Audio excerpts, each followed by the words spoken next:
అభిరుచి ప్రేక్షక మహాశయులందరికీ మన సూపర్ షెఫ్ వంటకి స్వాగతం సుస్వాగతం.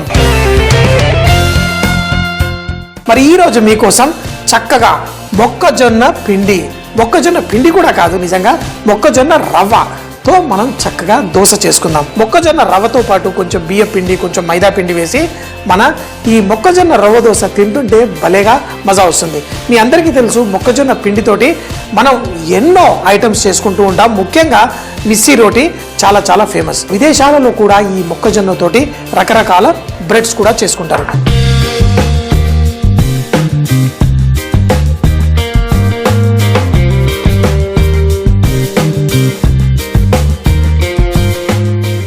ఈ మొక్కజొన్న రవ్వ దోశతోటి మనం తినడం కోసం కొంచెం బంగాళదుంప మసాలా చేసేసుకుందాం. ఈ బంగాళదుంప మసాలా చేయడం కోసం లైట్గా తాలింపేసి ఉడికిన బంగాళదుంపని చినివేసి ఇందులో వేసుకుంటే మన స్టఫింగ్ చాలా బాగుంటుంది.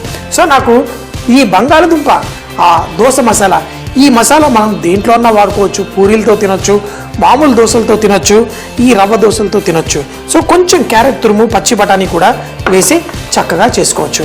ఇది చేయడం కోసం మనం కావాలంటే కొంచెం అల్లాన్ని లైట్గా మనం దంచేసుకొని బంగాళదుంప మసాలాలో లేకపోతే రవ్వ దోశల్లో అల్లం వేసుకుంటే చాలా బాగుంటుంది.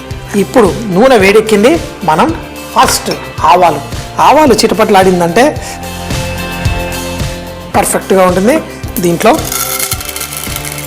శనగపప్పు, మినప్పప్పు, అయితే కొంతమంది ఆ ఎండుమిరపకాయలు వేస్తే దాంట్లో వచ్చే సువాసన చాలా ఎంజాయ్ చేస్తారు. కానీ ఈరోజు నేను పచ్చిమిరపకాయలు, అల్లాన్ని మనం తురుముగా వేసుకోవచ్చు, చాప్ చేసి వేసుకోవచ్చు. మనం కావాలంటే దాన్ని దంచి కూడా వేసుకోవచ్చు. పచ్చిమిరపకాయలని కూడా సన్నగా కట్ చేసుకుంటాను. కట్ చేసుకొని పచ్చిమిరపకాయలు, కరివేపాకు, ఉల్లిపాయలు. సో కరివేపాకు ముందుగా వేసుకుందాం. దీంట్లో ఉల్లిపాయలు, ఈ పసుపు కూడా నూనెలో పడితే దాని రంగు చాలా బాగుంటుంది. సో మరి ఇందులో పసుపు కూడా వేసుకొని ఈ ఉల్లిపాయలు వేసి చక్కగా దీన్ని వేయించుకుందాం. అయితే చాలామంది ఈ ఉల్లిపాయలు ఎంత ఎక్కువగా ఉంటే ఈ మసాలా అంతిదిగా ఇష్టపడతారు. ఇప్పుడు ఈ ఉల్లిపాయలు దీంట్లో వేగుతున్నప్పుడు మనం చేసుకున్న ఈ పచ్చిమిరపకాయల్ని కూడా సన్నగా, మీకు ఎంత ఘాటుగా కావాలో అంత ఘాటుగా చేసుకోండి. సన్నగా తరిగిన అల్లం వీటిని వేసుకొని మనం టాస్ చేసుకుందాం. అయితే ఇందులో కూడా ఇంగువ వేసుకుంటే చాలా బాగుంటుంది. కానీ మనం చేసుకునే మొక్కజొన్న రవ్వ దోశలో మనం ఇంగువ వేసుకున్నాం కాబట్టి ఇందులో వేయట్లేదు. ఈ విధంగా లైట్గా ఉల్లిపాయలు వేగుతున్నప్పుడు మనం ఇందులో పచ్చి బఠానీ, అలాగే పచ్చి బఠానీతో పాటు రంగు చూడడానికి బాగుంటుంది, మనం క్యారెట్ తురుము కూడా వేసుకుందాం. అయితే ఈ బంగాళదుంప మసాలా కొంచెం సాఫ్ట్గా తినేటప్పుడు మంచిగా ఉండడం కోసం ఇందులో కొన్ని నీళ్లు పోసేసుకుందాం. ఈ బంగాళదుంప మనం ఉడకబెట్టి చిరిమేసుకున్నాం కదా, డ్రైగా ఉంటుంది. అందుకని కొంచెం నీళ్లు పోసి దీంట్లో మనం కావలసినంత ఉప్పు వేసేసుకుందాం. అయితే ఒక్కొక్కరికి ఒక్కొక్క రకంగా ఇష్టం. కొంతమందికి బంగాళదుంప మసాలా పొడిగా ఇష్టం. కానీ చాలా హోటల్లో ఏంటంటే ఎంత మోతాదులో నడుస్తూ ఉంటుంది కదా, చాలా ఎక్కువగా తింటూ ఉంటారు. అందుకని బంగాళదుంప చక్కగా ఒక గిన్నెడు నిండా, నేను చెన్నైలో పనిచేసేటప్పుడు ఇంత పెద్ద గిన్నెలో బంగాళదుంప మసాలా చేస్తే కేవలం 1 గంటన్నర 2 గంటల్లో మసాలా అయిపోతుంది. అదే మసాలా ఇందాక నేను చెప్పినట్టు పూరీలతో కూడా ఇచ్చేవాళ్ళం, మసాలా దోశలతోటి, రకరకాల దోశలతో కూడా ఇచ్చేవాళ్ళం. ఇప్పుడు ఇది ఉడుకుతున్నప్పుడు మనం బంగాళదుంప ఉడికినది చిరిమేసి ఇందులో వేసేసి మనం పక్కన పెట్టేసుకొని తర్వాత మనం ఈరోజు చేసుకునే అసలైన ఈ మొక్కజొన్న రవ్వ దోశతోటి ఎలా తినాలో కూడా చూద్దాం. దీన్ని కలిపేద్దాం. కొంచెం చిక్కబడ్డ తర్వాత దీన్ని మనం పక్కన పెట్టేసుకొని మన దోశ రెడీ అయిన తర్వాత దాంతోపాటు దీన్ని తిని ఫుల్గా ఎంజాయ్ చేద్దాం. పర్ఫెక్ట్గా రెడీ అయిపోయింది మన మిశ్రమం. దీంట్లో కొత్తిమీర వేసుకుందాం. కొంచెం నిమ్మకాయ కూడా లైట్గా పిండేసుకుంటే చాలా బాగుంటుంది. ఈ బంగాళదుంప మసాలా చేసిన తర్వాత ఇది కొంచెం గట్టి పడుతుంది. సో ఏం పర్లేదు, నాకు కావలసిన ఉప్పు, రుచి అంతా పర్ఫెక్ట్గా ఉంది. దీన్ని ఇక్కడ పక్కన పెట్టేసుకుందాం. దీనికి మనకు కావలసిన రవ్వ దోశ చేసేసుకుందాం. ఆ రవ్వ మార్కెట్లో చాలా ఎక్కువగా దొరుకుతుంది, తీసుకొని చేయండి. ఎందుకంటే చాలామంది గోధుమ పిండి తప్పితే వేరే పిండ్లు వాడరు, వేరే పొళ్ళు వాడరు. ఏంటంటే మన మొక్కజొన్న కూడా అంటే పచ్చి కంకులు దొరికినప్పుడు చక్కగా కాల్చుకొని తింటే మజా ఉంటుంది. అలాగే పూర్తి సంవత్సరంలో ఎప్పుడంటే అప్పుడు ఇలాంటి రవ్వ దోశలు వేసుకొని తినచ్చు. మొక్కజొన్న, రవ్వ, ఇందులో కొంచెం బియ్య పిండి మైదా పిండి కూడా వేసుకోవాలి. చూడండి, ఇలా ఒక 2 చెంచాలు బియ్య పిండి, ఒక 2 చెంచాలు మైదా పిండి వేసుకొని దీంట్లో మనకు కావాల్సినంత ఉప్పు కూడా వేసుకుందాం. ఇందాక చెప్పాను కదా ఇందులో ఇంగువ కూడా వేసుకుందామని. ఇందులో ఇంగువ, అలాగే కొంచెం జీలకర్ర, అలాగే మిరియాలు కూడా ఇందులో వేసుకోవచ్చు. సో మిరియాలు రోట్లో దంచుకొని అప్పటికప్పుడు చేసుకుంటేనే దీంట్లో మజా. మరీ ఎక్కువద్దు, ఇంత దానికి కొన్ని మిరియాలు చాలు. అయితే ఈ కాలంలో ఏది కొన్నా మనకు అనుమానం ఎక్కువ వచ్చేస్తుంది. ఎందుకంటే ఇటీవల న్యూస్లో చూపిస్తున్నారు మిరియాల్లో పప్పాస్కాయ గింజలు కలిపేసి కల్తీ చేసేస్తున్నారని. సో చూడండి, ఏది తినాలన్నా మనం కొంచెం భయంగా ఉండాలి. అందుకని చౌకగా దొరుకుతుందని కాదు, మనకి నాణ్యత పర్ఫెక్ట్గా ఉండే విధంగా చూసుకోండి. ఇప్పుడు ఈ మిరియాల్ని దంచేసి ఇందులో వేసేసుకున్నాను.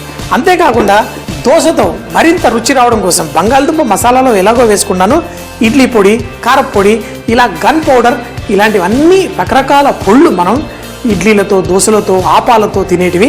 ఆ పొడి కూడా ఈ రవ్వ దోశ పైన వేసుకుంటే చాలా టేస్టీగా ఉంటుంది. ఇది చాలా సులభం, చాలా ఈజీగా. అయితే ఇందులో కొంతమంది మజ్జిగ కూడా వేసి కలుపుకుంటారు, కానీ నీళ్లు వేసి కలుపుకున్నా సరిపోతుంది. నీళ్లు వేసి, అయితే దోశ పిండిలా కాదు, ఇది పలసగా ఉండాలి. ఇలా పలసగా చేసి దీంతో మన ఈ రవ్వ దోశ వేసుకుందాం. ఇప్పుడు సరిపోయిందా లేదా కూడా చూసుకోండి. పర్ఫెక్ట్గా ఉంది. మొక్కజొన్నతో రవ్వ దోశ వేసేసుకుందామా? కావాలంటే గరిటెతో కూడా పోసుకోవచ్చు. ఇలా చక్కగా కలిపేసి వేడి పెనంపై ఈ విధంగా పోసేసుకోవాలి. ఇలా పోసేటప్పుడు మీకు ఆ జాలిగా ఎలా వస్తుందో చూడండి. మరి ఆ జాలే మనకి చక్కగా కరకరలాడుతూ మన ఈ దోశ తయారవుతుంది. ఇలా వేసుకొని మనకి ఈ జాలిగా వచ్చింది. చక్కగా మనకి ఫ్రై అయినప్పుడు మనకి మంచి రంగు కరకరలాడుతూ భలే బ్రహ్మాండంగా వస్తుంది. ఇప్పుడు దీన్ని మనం తీయడానికి అది ట్రై చేయకండి. మంచి రంగు వచ్చిన తర్వాతే దీంతో మనం ఆడుకోవాలి. దీనికి కావలసినంత మనం నూనె వేసేసుకుందాం. ఒక 2 చెంచాల నూనె పడుతుంది. ఇలా వేసుకొని దీన్ని ఆ నూనె కూడా మొత్తం స్ప్రెడ్ అవ్వడానికి కొంచెం సేపు కుక్ అయిన తర్వాత ఈ విధంగా, అంటే ఆ ఎక్స్ట్రా నూనె ఏదైనా ఉన్నది అటు ఇటు స్ప్రెడ్ అయిపోతుంది. తర్వాత ఈ రవ్వ దోశ మంచి రంగు వచ్చిన తర్వాత అదిరిపోతుంది. చేసుకొని తినేద్దాం మరి.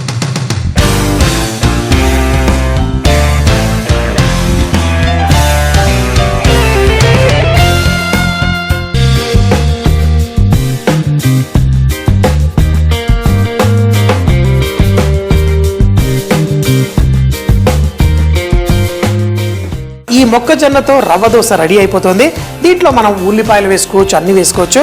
కానీ చెప్పాను కదా, కారపొడి వేసుకుంటే దీని మజా వేరు. ఎర్రటి కారం కావాలా, మీకు ఎలాంటి కారపొడి మీరు వాడతారా మీ ఇష్టం. ఇప్పుడు దీని రుచి భలేగా పెరిగిపోయింది. దీని రుచి మరింత పెంచడం కోసం బంగాళదుంప కూర కూడా ఇందులో వేసేసుకున్నాం. అయితే ఒక్కొక్కరు ఒక్కొక్క టైప్లో తింటా అంటారు. ఈ రవ్వ దోశని మనం తీసేటప్పుడు ఇలా నాన్ స్టిక్ ప్యాన్లో వేసుకున్నాం. ఇది చక్కగా క్రిస్పీగా వచ్చింది. ఆహా, ఎర్రగా భలేగా వచ్చింది. రవ్వ దోశ మనం చేసుకున్నది మనకి కావలసిన విధంగా ఫోల్డ్ చేసుకోవచ్చు. చూడండి, ఇలా కరకరలాడుతూ భలే బ్రహ్మాండంగా మన రవ్వ దోశ రెడీ అయిపోతుంది. హోటల్లో మేము చేసేటప్పుడు ఏం చేస్తామంటే దీన్ని ఇలా లైట్గా అనేసి దీన్ని చక్కగా ఫోల్డ్ చేస్తాం. ఈ విధంగా ఫోల్డ్ చేయడం వల్ల ఇది చూడ్డానికి కూడా చాలా బాగుంటుంది. దీన్ని ఈ విధంగా ప్లేట్లో వేసుకొని 1 కాదు 2 కాదు ఎన్నన్నా ఇలా రవ్వ దోశలు వేసుకొని తింటూ ఉంటే ఇంకా తినాలనిపిస్తుంది. సో మరి పోటీ చేసుకుందామా? మొక్కజొన్నతో చేసుకున్న రవ్వ దోశలు ఎంతో టేస్టీగా ఉంటాయి. అందులో మనం గన్ పౌడర్ అంటారు, లేకపోతే దాని ఇడ్లీ పొడి, ఇలా రకరకాల పొళ్ళు కూడా వేసుకొని మరి తినేటప్పుడు కరకరలాడుతూ భలే టేస్టీగా ఉంటుంది. వావ్. మరియు లోపల మన బంగాళదుంప మసాలా కూడా వేసుకున్నాం. వేడిగా తింటుంటే ఇంకా తినాలనిపిస్తుంది. ఎప్పుడు చెబుతూ ఉంటాను కదా, బీ రిచ్ ఇన్ కుకింగ్. వంటల్లో శ్రీమంతులు అవ్వండి. ప్రతిరోజు అద్భుతమైన వంటలు తిని జీవితాన్ని ఆస్వాదించండి. ప్రతిరోజు ఈటీవీ అభిరుచిలో మీకోసం కొత్త వంటలు ఎన్నో ప్రోగ్రామ్స్లో వస్తుంది. ప్రతిరోజు చూడండి, మీ ఇంట్లో వంటలని మరిన్ని కొత్త రకాలు చేసుకొని ఎంజాయ్ చేయండి. ఆహా, దోశ మసాలా మొక్కజొన్న రవ్వ దోశ. దీన్ని తయారు చేయడానికి ముందుగా బంగాళదుంప మసాలా చేసుకుందాం. నూనె పెనంలో వేసి ఆవాలు చిటపట్లాడిన తర్వాత శనగపప్పు, మినప్పప్పు, కరివేపాకు, ఉల్లిపాయలు, పసుపు, పచ్చిమిరపకాయలు, సన్నగా తరిగిన అల్లం, పచ్చి బఠానీ, క్యారెట్ తురుము వేసి దాంట్లో కొన్ని నీళ్లు పోసి కుక్ చేసుకోవాలి. బాగా వేడిగా ఉన్నప్పుడు దీంట్లో ముందుగానే ఉడికించుకున్న బంగాళదుంపని చిదిమి ఇందులో వేసి కొంచెం కొత్తిమీర కూడా వేసి చక్కగా కలిపేసి కొంచెం చిక్కబడ్డ తర్వాత పక్కన పెట్టుకుందాం. తర్వాత ఒక బౌల్ తీసుకొని దాంట్లో మొక్కజొన్న రవ్వ, మైదా పిండి, కొంచెం రైస్ ఫ్లార్, ఉప్పు, ఇంగువ, జీలకర్ర, మిరియాల పొడి దాంట్లో వేసుకొని చక్కగా కలుపుకోవాలి. ఇలా పలసటి, చూడటానికి పలసగా మజ్జిగలా తయారైనట్టు అనిపించిన దోశ పిండిలా గట్టిగా చేయకుండా పలసగా చేసుకోవాలి. దీన్ని చూపించిన విధంగా మన రవ్వ దోశలు వేసుకుని దీనిపై గన్ పౌడర్ లేకపోతే మనకి నచ్చిన పొళ్ళు ఏదన్నా వేసి బంగాళదుంప మసాలా వేసి దీనికి మంచి బంగారు రంగు వచ్చేంత వరకు చక్కగా కాల్చి మనం దీన్ని వేడివేడిగా వడ్డించుకుంటే చాలా చాలా టేస్టీగా ఉంటుంది. ప్రతిరోజు అద్భుతమైన రుచికరమైన వంటలు ఈటీవీ అభిరుచిలో మీరు చూస్తూనే ఉంటారు. మళ్ళీ ఆ వంటలు చూడాలి అనుకుంటే యూట్యూబ్లో ఈటీవీ అభిరుచి అని టైప్ చేసి మళ్ళీ ఈ ప్రోగ్రామ్స్ అన్ని మరోసారి చూడొచ్చు. మరిన్ని విషయాలు తెలుసుకోవడం కోసం ఫేస్బుక్లో ఈటీవీ అభిరుచి పేజ్ లైక్ చేయండి. కొత్త విషయాలు తెలుసుకోండి.